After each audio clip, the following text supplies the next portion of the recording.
तो एक बहुत बड़ा फैसला है ये सुशांत केस से जुड़ा हुआ। बार बार आरोप प्रत्यारोप लग रहे थे कि मुंबई पुलिस इस पूरे मामले को दबा रही है, राजनीति भी शुरू हो गई थी, लेकिन सबसे बड़ा सवाल ये है कि क्या सुशांत की मौत का सच सामने आएगा।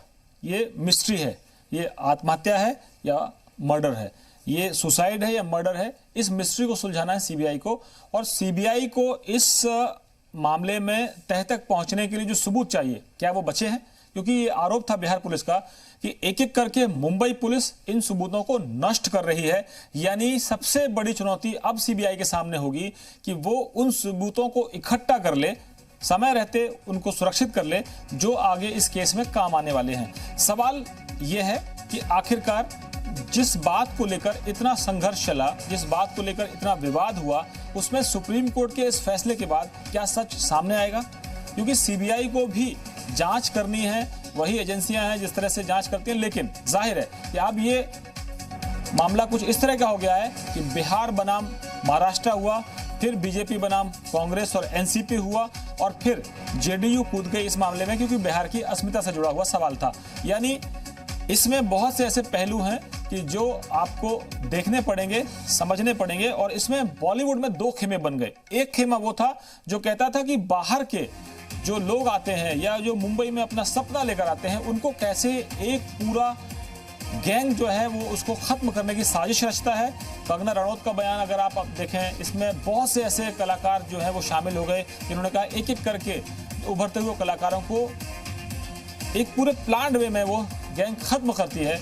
खुलकर आरोप लगाए गए, और चाहे वो बड़े बड़े फिल्म स्टारों का नाम लिया जाए, चाहे वो करण जौहर का मामला हो, चाहे सलमान खान का मामला हो, या और भी मुकेश भट्ट, महेश भट्ट जैसे तमाम वो फिल्मी जो जगत के लोग हैं जिन पर ये कहा कि इसमें वो शामिल हैं, इस तरह से लोगों को नीचा दिखाया जाता है। तो कुल मिलाकर ये एक बड़ा फैसला सुप्रीम कोर्ट की तरफ से कि जांच जो है वो सीबीआई करेगी।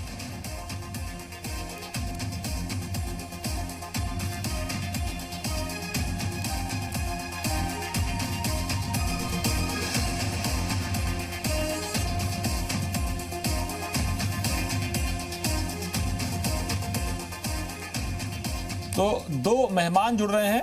निखिल आनंद पत्रकार रहे हैं, आजकल राजनीतिक कार्यकर्ता हैं, प्रवक्ता हैं, बिहार में बीजेपी के, और बिहार के जो प्रदेश अध्यक्ष रहे हैं बीजेपी के, उनके साथ भी इन्होंने लंबा अरसा बिताया, उनके साथ काम कर रहे हैं। इक्रांत शर्मा जी हमारे साथ हैं। और निखिल, सबसे पहली मांग जो बिहार से आई थी, उसमें निखिल का बयान कितना मायने रखता है आज, अगर ये फैसले की बात करूं मैं तो?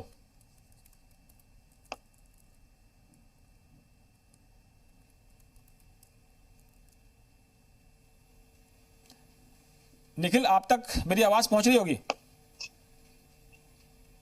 जी, अभी आई है, कुछ ऑडियो में प्रॉब्लम। जी, मैं आपसे पूछ रहा हूं कि पहली मांग जो सीबीआई जांच की उठी थी वो निखिल आनंद की थी, यानी आपकी थी, और बिहार में आप बीजेपी के प्रवक्ता हैं, तो ये पार्टी की थी या निखिल आनंद की बात थी? क्योंकि आप प्रवक्ता हैं तो इसका मतलब है कि पार्टी मांग कर रही थी आपकी। देखिए दिलीप जी, आपका एक लंबा राजनीतिक अनुभव रहा है, और आपने इस चीज को, जो सुशांत सिंह राजपूत की संदेहास्पद मृत्यु हुई, इसकी संवेदना को महसूस किया हो कि जिस तरीके से बिहार में एक मैसिव आउटरीच था, देश भर में, दुनिया भर में एक इमोशंस जिस तरह से ग्रो किया, और युवाओं में जिस तरीके से लोगों के बीच इस बात को लेकर के एक सदमे जैसी स्थिति, तो निश्चित तौर पर हमें लग रहा था कि जब 40 दिनों के बाद, 48 दिनों के बाद कोई रास्ता नहीं दिख रहा था, जिस तरीके से क्राइम सीन को आप ओपन कर देते हैं सबके लिए, उसकी रंगाई पुताई हो जाती है, गवाहों के को दिग्भ्रमित होते हम देख रहे थे, सबूतों को मिटाए जाने की खबरें आ रही थी, तो निश्चित तौर पर हमें लगा, अब जब सुशांत के परिवार ने एफआईआर दर्ज किया, उसके बाद से बिहार गवर्नमेंट भी उनके पक्ष में सामने आई, और हम सभी ने जरूर डिमांड किया कि सीबीआई इंक्वायरी होनी चाहिए, क्योंकि महाराष्ट्र पुलिस का नॉन कोऑपरेटिव एटीट्यूड सामने आ रहा था। ऐसा लग रहा था कि महाराष्ट्र सरकार खुद सामने आ गई है, किसी न किसी को बचाव कर रही है, और सभी लोग संदेह के घेरे में थे। हमारे आईपीएस को क्वारंटाइन कर दिया गया, अब वहां की मेयर धमकी दे रही थी कि सीबीआई को भी क्वारंटाइन कर देंगे, उनके अफसर आएंगे। तो ऐसी स्थिति में निश्चित तौर पर एक सीबीआई उम्मीद थी। यह सिर्फ बिहार का बेटा नहीं था, देखिए, सुशांत एक ऐसा कैरेक्टर है जो ऐसा मल्टी टैलेंटेड, ब्रिलियंट, इंटेलेक्चुअल, जिसको एस्ट्रोफिजिक्स समझ में आती है, जिसको मैथमेटिकल एप्टीट्यूड कितना जिसका हाई लेवल का हो, तो ऐसे बॉलीवुड का आज का लॉर्ड इसके मुकाबले कहीं नहीं ठहरता है।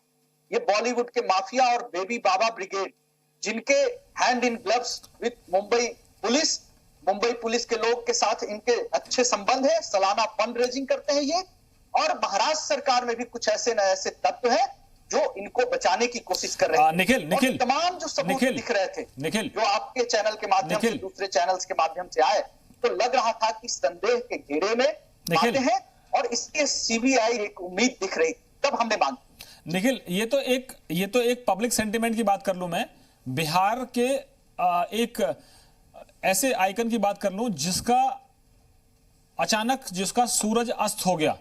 और मैं जानता हूं कि जब छठ पूजा होती है तो छठ में भी मतलब हिंदुस्तान में ऐसा बहुत ही कम होता है कि लोग उगते सूरज को सलाम करते हैं। ये कहा जाता है कि जिसका सूरज एकदम बुलंद है, सितारा बुलंद है, उसी को लोग सलाम करेंगे।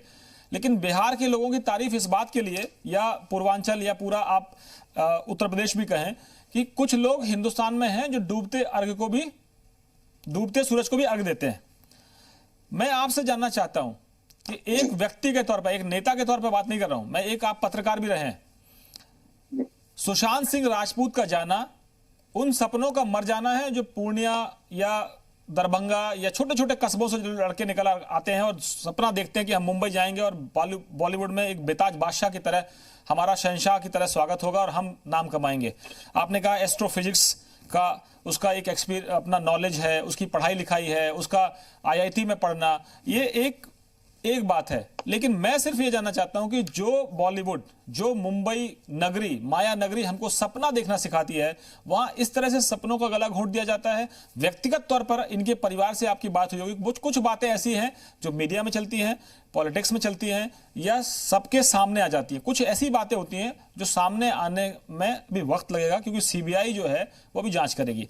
मैं आपसे ये जानना चाहता हूं कि आपको व्यक्तिगत तौर पर क्या लग रहा है कि क्या वाकई जो उसकी बॉडी उस वक्त सुशांत की देखी गई वो ऐसी लटकी हुई थी जैसे किसी ने मार के टांग दिया हो, ये कहा गया, आरोप लगा। दूसरा ये आरोप लगा कि चाबी आखिर किसके पास थी, उतने सारे लोग थे, वो कहां गए। रिया चक्रवर्ती पर आरोप लग रहे हैं, फाइनेंशियल बंगलिंग के आरोप लग रहे हैं, तमाम तरह के आरोप हैं। या फिर एक गैंग ऐसी थी जो उसको मेंटली डिस्टर्ब बताने लगी थी या साइकेट्रिस्ट के पास ले जाने लगी थी। आपकी व्यक्तिगत जानकारी क्या है, कुछ है आपके पास? देखिए, जहां तक हम सभी ने इस पूरे मुहिम के हिस्सा रहे हैं कि CBI जिसने डिमांड किया, और नैतिक तौर पर, वैचारिक तौर पर और एक पार्टी के कार्यकर्ता के तौर पर भी मैं था, और जो भी खबरें आ रही थी उससे यही लग रहा था। आप देखिए, डे 1 से किसी के पास कोई तस्वीर नहीं है कि सुशांत हैंग किया हुआ है। उसके बाद से पूरे क्राइम सीन को पुलिस ने पूरी तरह से कॉर्डन नहीं किया। आप देख रहे होंगे काले बैग का एक रहस्य है। दूसरी, वहां कोई लड़की जाती है जो इलीगली इंटर करती है पूरे क्राइम सीन के भीतर। अब ये मामला एक रहस्य का था ही, लेकिन जो सबूत और तथ्य और जो जानकारियां मिली, जहां सुशांत की हत्या हुई और फिर दिशा सालियान के साथ जो कांड हुआ, दोनों जगहों पर पूरी अपार्टमेंट और बिल्डिंग के लोगों को धमकाया गया है। वहां पर कई वीडियोस बनाए गए थे, वीडियोस को डिलीट मुंबई पुलिस की तरफ से कराया गया है। इसके अलावा वहां पर लोगों को किसी भी तरह की जानकारी रिवील करने से रोका गया है। और यही नहीं, मुंबई इस आरोपियों के पीछे पीछे घूमने की बजाय जो टेलीविजन चैनल्स के रिपोर्टर्स जहां जहां घूम रहे थे उनके पीछे पीछे घूम रही थी। और इतनी शर्मनाक स्थिति, और संजय राउत की बेचैनी बहदवासी से स्पष्ट था कि संजय राउत सब कुछ जानते हैं। इसीलिए शिवसेना में एक मृत आत्मा के चरित्र हनन का घटिया प्रयास उन्होंने 6 आर्टिकल लिखकर किया। और हमने इसीलिए मांग किया कि CBI को चाहिए, अगर CBI टेक ओवर करती है और संजय राउत में थोड़ी नैतिकता बची है तो खुद वॉलंटियर कर दे, और संजय राउत और आदित्य ठाकरे का नार्को एनालिसिस टेस्ट हो, दूध का दूध पानी का पानी साफ हो जाएगा। निखिल मेरे साथ, निखिल जाहिर है कि संजय राउत एक पत्रकार हैं, फिर पत्रकार से वो पॉलिटिशियन बने, फिर पॉलिटिशियन से अब वो राज्यसभा के सांसद हैं, एक पार्टी के एक तरह से स्पोक्स पर्सन भी समझ लीजिए आप उनको। जाहिर है कि आप भी कुछ उसी तरह की भूमिका में हैं। पहले आप पत्रकार थे, फिर आप एक पार्टी से जुड़े और अब उस पार्टी के प्रवक्ता हैं। तो हम आपके गुस्से को समझ सकते हैं, लेकिन संजय राउत, जाहिर है कि जो आप आरोप लगा रहे हैं उसका जवाब संजय राउत ही दे सकते हैं। इक्रांत शर्मा जी हमारे पास हैं, सुप्रीम कोर्ट के वकील हमारे साथ जुड़े हुए हैं। इक्रांत जी, मुंबई पुलिस, बिहार पुलिस और अब सीबीआई, आपको लगता है कि हम वो सही जो पहलू है जांच के बाद सामने आएगा? देखिए, देर से आए पर दुरुस्त आए, जैसे कहावत है, बिल्कुल ठीक कहा आपने। और जो अभी हालात चल रहे हैं, जो सुप्रीम कोर्ट ने अभी ऑर्डर दिए सीबीआई के इन्वेस्टिगेट करेगी सीबीआई, और जो केस ट्रांसफर किया सीबीआई का, मुझे और देशवासियों को पूरी उम्मीद है इस बात की कि शायद अब जो है कोई ना कोई निर्णय आएगा और सीबीआई जो है एक सही दिशा में काम करेगी। आज मैं आपसे ये पूछना चाहता हूं सबसे कि सीबीआई का जो है इंटरफेरेंस हुआ क्यों? अगर इन्वेस्टिगेशन प्रॉपर होती, मुंबई पुलिस अगर इन्वेस्टिगेशन सही ढंग से करती, तो शायद सीबीआई का इन्वॉल्वमेंट नहीं होता। आप अगर फैक्ट्स के देखिए, जहां पे suspicious circumstances from the day one suspicious circumstances हुए, जहां पे इंसिडेंट हुआ उस साइट को इन्होंने लॉक नहीं किया, उस साइट को सील नहीं किया, उस पे ना ही कोई इन्होंने एक डमी टेस्ट किए गए। अगर सुशांत सिंह राजपूत की अगर डेथ की बात करें, जो इन्होंने सुसाइड का नाम इन्होंने दे दिया, उससे पहले दिशा का जो केस था, दैट इज वेरी इंपॉर्टेंट मेरे हिसाब से। और अगर जैसे हम लोग, क्योंकि हम लोग लीगल रिप्रेजेंट करते हैं, फैक्ट्स जो है हमारे को अगर देखें, मेरा मानना यह है कि दिशा का केस, जो दिशा का जो सुसाइड इन्होंने डिक्लेयर कर दिया, दैट इज इसलिए इंपॉर्टेंट है कि दिशा का जो सुसाइड हुआ वो पार्टी के समय से आई, पार्टी से होके आई, और उसने 14th फ्लोर से जो कूदी, उसके बाद उसने एक सुशांत सिंह को फोन किया। That is very important. इस फोन के बेसिस पे मुंबई पुलिस ने कोई इन्वेस्टिगेशन नहीं किया, उसने ये जानने की कोशिश नहीं की कि वो सुसाइड हुई तो क्यों हुई, बेसिकली उसके पीछे रीजन क्या था, एबेटर कौन था। और फैक्ट्स के हिसाब से अगर बात करें आप, ताज्जुब है तो उसकी 2 दिन बाद तो ऑटोप्सी हुई है दिशा की। और अगर सुशांत सिंह की भी बात करते हैं, ये तो फैक्ट्स जग हाजिर है, जग जाहिर है कि सुशांत सिंह को बीच में ट्रॉमा जिसे कहते हैं, उसको मेंटली जो है उसको सिकनेस दी गई, मेंटल ट्रॉमा दिया गया, उसकी फिल्म्स जो थी उससे ली गई। तो ये क्या है? It is an abetment basically. आप किसी को प्रेरित कर रहे हैं। 306 आईपीसी क्या कहती है? वो यही कहती है कि आप किसी को उकसा रहे हैं, आप उसको टेम्पर कर रहे हैं, उसकी फीलिंग्स को हर्ट कर रहे हैं, ताकि वो जो है, अगर सुसाइड भी है सपोज कर लीजिए, अभी तो खैर मैटर इन्वेस्टिगेशन का है, लेकिन ये सारा जो मैटर हुआ है एबेटमेंट का हुआ। मुंबई पुलिस ने कोई एक्शन नहीं लिया गया। और सबसे बड़ी बात, जो फैक्ट्स के हिसाब से जो सर्कमस्टांसेस जो कोर्ट ने भी इस चीज को कंसीडर किया, वो ये किया कि जब बिहार पुलिस में इसमें इन्वॉल्वमेंट हुआ, एफआईआर हुई, और बिहार पुलिस के जो पदाधिकारी हैं, आईपीएस रैंक के, एसपी रैंक के आदमी जो हैं, वो इन्वेस्टिगेशन करने के लिए जब मुंबई जाते हैं तो उनको क्वारंटाइन किया जाता है, उनको सपोर्ट नहीं किया जाता। ये सबसे बड़ी जी, इकराम जी, आप नॉर्मल आदमी को छोड़िए। हाँ जी इकराम जी, बिल्कुल जाहिर है कि तमाम ऐसे मामले हैं जो सामने आए जिससे शक बढ़ता गया कि आखिर इसमें कुछ छुपाने की साजिश हो रही है, या फिर ये मामला अब अस्मिता जो है वो बिहार वर्सेस महाराष्ट्र इस तरह से बनाने की कोशिश हो रही है। कांग्रेस और एनसीपी एक साथ हो गए, इसके बाद बीजेपी ने वहां मुखालफत शुरू कर दी, यहां बीजेपी से मांग हुई, डीजीपी साहब ने बहुत एग्रेसिव रुख दिखाया, अफसरों को जिस तरह से जानबूझकर क्वारंटाइन किया गया, उनको फॉलो किया गया, उनको एक तरह से आप कहें कि उनके ऊपर जो केस लगाया गया कि सरकारी काम में बाधा डाल रहे हैं वो। लेकिन सवाल यह था कि जो काम सरकारी काम पुलिस करने आई है बिहार की, उसको आप रोक रहे हैं। तो बाधा डालने का मतलब यह था कि उज्जवल निकम साहब जुड़ रहे हैं मुंबई से इस वक्त। उज्जवल निकम साहब, बहुत बहुत स्वागत है आपका। जब भी आप किसी केस में आते हैं तो कुछ नया ले आते हैं और कुछ नई उम्मीद जगाते हैं, इसमें हम क्या माने? देखिए, मैं हमेशा सच बात कहता हूं, कोर्ट में भी मैं हमेशा अभियोग का पक्ष चलाता हूं। अगर मुझे कहीं लगा कि मुलजिम के खिलाफ कोई सबूत नहीं है तो कोर्ट में भी मैं बात ये कहता हूं कि मुलजिम के खिलाफ सबूत नहीं, उसे रिहाई की जाए। ये कई मामले में मैंने ये किया है, क्योंकि आखिर सच हमेशा ढूंढना होता है जी। और कोई भी निर्दोष व्यक्ति को किसी को भी सजा देना ये गलत है, ऐसा हमारा कानून भी मानता है जी। तो आज क्या कहेंगे कि अगर सीबीआई ने जो फैसला किया है, हम ये माने कि सुशांत सिंह के परिवार को, सुशांत सिंह के फैंस को और सुशांत सिंह से जुड़े वो लोग जो उम्मीद लेकर आते हैं, जो सपना लेकर आते हैं, छोटी छोटी जगहों से आते हैं, उनको अब भरोसा हो कि सीबीआई कुछ सही कर पाएगी? देखिए, पूरा देश एक उलझन में था, सच और झूठ क्या है, क्योंकि सच और झूठ का झगड़ा हमारे देश में सुशांत सिंह के मृत्यु के बाद इस तरह से फैला गया था कि लोगों को एक मन शक पैदा हुआ क्या सुशांत सिंह ने आत्महत्या थी या हत्या थी? अगर आत्महत्या थी तो क्यों आत्महत्या की और इसकी वजह क्या थी? और जिस तरह से चैनल पे चल रहे थे स्टेटमेंट्स, लोगों के गवाहदार बात कह रहे थे और लोगों के मन में शक गहरा हो जाता था।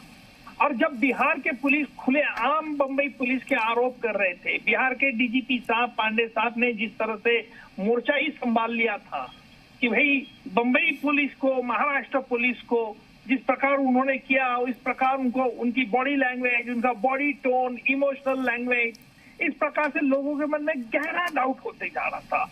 और महाराष्ट्र पुलिस, बंबई पुलिस ने इसका कोई इंकार नहीं किया, कोई जवाब नहीं देते। मैं मानता हूं कि इन्वेस्टिगेटिंग एजेंसी कभी भी अपने पत्ते नहीं खोलते थे और ये मुंबई पुलिस का भी ठीक था। मैं उनको काफी समझता हूं कि समझदार है, इसलिए समझदार है कि उन्होंने अपनी इंक्वायरी के पत्ते नहीं खोले। लेकिन जब वो आरोपी के कटरे में आ गए, जब वो शक के घेरे में आ गए, तब उन्होंने अपना पत्ता खोलना चाहिए था। उन्होंने साफ साफ कहना चाहिए था कि 174 की इंक्वायरी जो चल रही थी उसका नतीजा क्या हुआ, मैजिस्ट्रेट के पास रिपोर्ट क्यों नहीं भेजी, क्यों उन्होंने किया। इस प्रकार उन्होंने कहीं वाच्यता नहीं किया। और इसी प्रकार से लोगों को लगता था कि सुशांत सिंह की आत्महत्या है या हत्या है, और आत्महत्या की तो क्यों वजह की। और इसलिए आज लोगों के जो सुशांत सिंह पे जो चाहते हैं, जिस पे प्यार करने वाले हैं, उनको लगा कि सुशांत सिंह के बारे में सच ढूंढना बहुत जरूरी है। और जरूरी इसलिए है कि दूध का दूध और पानी का पानी निकालना चाहिए। लेकिन आज मैं खुश इसलिए हूं कि सीबीआई के पास तो ये मामला जांच का सौंपा गया है। लेकिन कुछ लोग आरोप भी कर सकते हैं कि सीबीआई, सुप्रीम कोर्ट ने कहा है कि इट्स ए केज पैरेट, और कुछ लोग ऐसा आरोप भी कर सकते हैं कि सीबीआई पॉलिटिकल मोटिवेटेड हो सकती है। और इसलिए ये मॉनिटर, सुप्रीम कोर्ट मॉनिटर ने सीबीआई की इन्वेस्टिगेशन जांच होनी चाहिए थी। लेकिन ठीक है, अभी सीबीआई को भी बहुत चैलेंजेस है। जो बंबई पुलिस ने इंक्वायरी टू डेट जो सबूत इकट्ठे किए उनको तलाशना है, उसमें क्या सच है क्या झूठ है उसको ढूंढना है। और ये पूरा सुशांत सिंह का मामला सर्कमस्टेंशियल एविडेंस पे आधारित है।